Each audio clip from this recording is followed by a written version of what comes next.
nice smelling speaking here. And we're finally going to be doing a review of the Grosse Messer. So, this one is the cold steel Man at Arms Grosse Messer. And it's the main difference is it has blackened steel, as you can see on the blade, compared to the majority of them, compared to the other ones. And to be honest, overall, this is a really nice piece of kit, but we're going into very specific detail about the different bits and pieces of it. So, off the bat, we'll just talk a bit of history about the Grosse Messer. It is a late medieval weapon. Normally was used originally for poor civilian usage. However, it had also become more of a battlefield weapon, used by some nobles and the like. Now, the actual word Messer itself does basically translate in German pretty much to knife, and a Grosse Messer kind of means a long knife. It's more of a battlefield weapon this rather than the civilian counterpart. The main reason why it's called a Messer is because if you can see on the back of the handle, it has a knife construction on the handle, and that is the main reason why it is known as a Messer, simply because of that handle construction. This one specifically, as I said, has blackened steel. Now, I don't know whether that would be historically accurate or not, because I know the Scots did blacken some of their, or blue some of their steel to help with rusting and the like. I think it's more because of the marshy condition they were in, the rain and that sort of stuff. However, for a blade itself, I'm not 100% sure.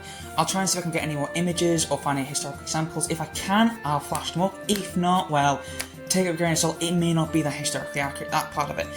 As well as that, if you're looking for a historical piece, I do want to quickly show you that there are screws in the handle, which probably isn't the most historically accurate thing you'll probably ever find. But without further ado, we'll get straight into what makes this weapon so good. So, on the handle, the actual pommel, obviously as you can see, is a classical Messer design pommel. Looks really nice, as you can see it's got quite a nice shine to it. And if I can show you, on top it has, it has that sort of like notch there, so I'm pretty sure you can unscrew this. And similar to like the screws, I think you can take the handle apart, so you can replace the blade, I do believe. I don't know if they do sell replacement blades or not, but that is a cool little feature about it. Obviously the actual handle itself, the wood, I believe is a rosemary wood, but it looks really nice, as you can see with the rest of the handle. Now going up to like the cross guard, it's quite thin. As you can see, it's got quite a thickness more on like the width of it, and obviously the nail is more of a curved design. I don't know if this one's exactly historically or not, used historically or not. However, I personally don't think it looks that bad. I personally prefer the other styles. I'm not sure what they're called, but I'll just flash up some more images of what I'm talking about. I think they look really nice. The length of the cross guard, the handle, well, it's big enough for two hands. I'll flash up the exact length now. And so yeah, so that's pretty much it about the handle. It's quite nice. It looks really nice. So yeah, let's go straight into the blade. So, unsheathing this bad boy, as you can see, it has, off the bat, it's got a fuller. If I can just about get that to show, which I can there. You see that fuller runs around halfway on the blade, and then it cuts off for the rest of the half. And after it has that classical bit of a thick bit there, and it goes to a nice thin point, which I'll get into shot there. Nice thin point. So it's quite a nice blade for the most part, and it has a quite a decent edge profile, as you can see. However, I will say, weirdly enough, the actual blade itself, which you can see, it's quite silvery looking. The blacking seems to go, so I think it's just a layer of paint. It's quite a harsh degree, which is kind of strange, and I don't know why they bothered to do that, saying because the rest of it is so nice.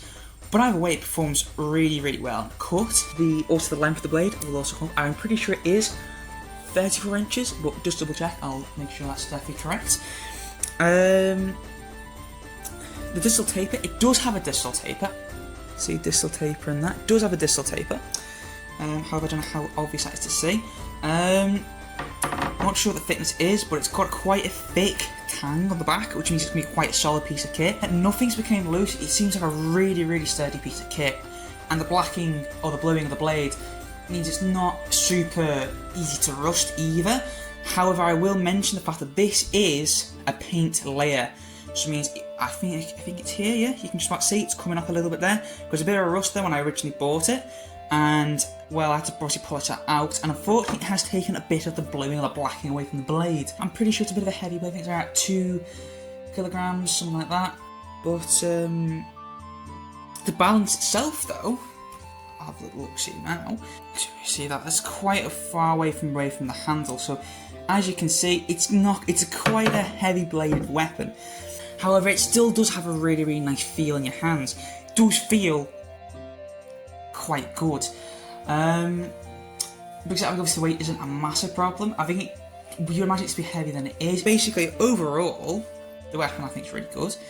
It costs around about, I think, £378. Like, you know, normally.